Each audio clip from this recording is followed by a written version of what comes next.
Averantsika dia irosa ao anatin'ireo tapatapam-baovao anatin'ity fanadihadiana ity maromaro ny fitiana ao anatin'izany indro araroso amintsika avetra. Facebook raim-pianakaviana tapaka lalan-drana hitan'ny sarin-janany vavy niboridana.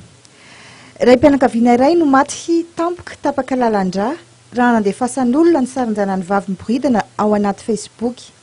Ny alarobia lasa teo no nitrangana izany teny Antsimon-drano. Araky ny fanazavan'ny fianakaviana nanokatra ny kanty ilay rangahy tamin'io alarobia io saingy andefa hafatra. Loza nefa no nitranga. Nitambotsitra tampoka ny lehilahy teo ampanokafana ny hafatra manokana nalay antsoina hoe message privé.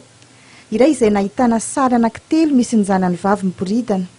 Raha ny filazan'ny fianakaviana trano dia efa nezahana nofantarina momba ilay olona nandefa ny sary saingy tsy nahitana soritra mazava, karazana kanty matotony nampiasainy.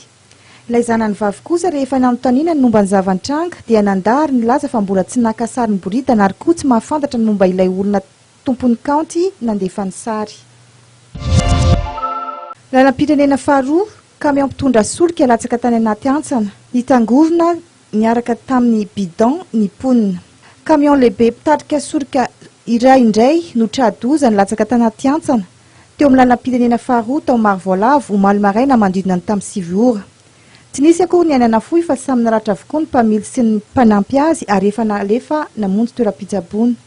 Ny zavan-tranga dia rehefa nahita ny fahavoazina ireo ponina manodidina dia nitangorona teo amin'ilay kamiao lehibe avokoa. Efa vonona tamin'izany ny bidon izay nananarotana sy nangalarina ireo solika ndraraka avy tao amin'ilay kamiao. Ny mpitandro ny filaminana kosa raha vao nareny loza avy hatrany dia nidina anjery fotony ny zavan-tranga.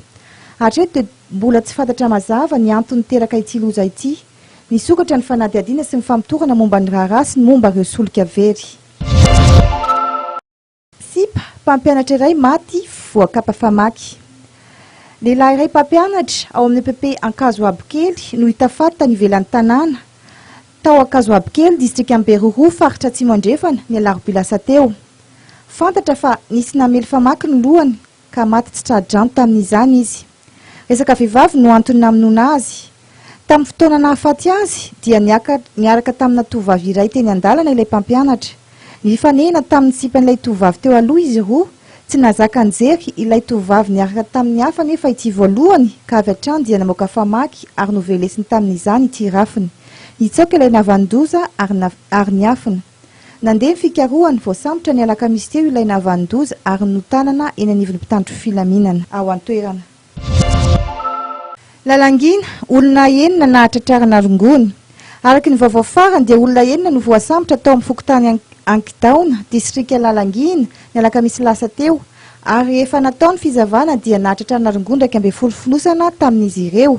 Nitoy ny fikarohana ka tao an-tanandoly indray dia nahatratrarana 12 fonosana sy lela-vola 990 sy ray hetsy ariary. Tamin'ny fampitorana taon'ny zandary dia fantatra fa efa mpanao io asa ratsy io ireo olona voasambotra ireo. Itoy hatrany ny fanadihadiana ary ny fitsarana ao Fianarantsoa no mibaiko sy mitondra ny raharaha miaraka amin'ny zandarmaria pirenena any an-toerana.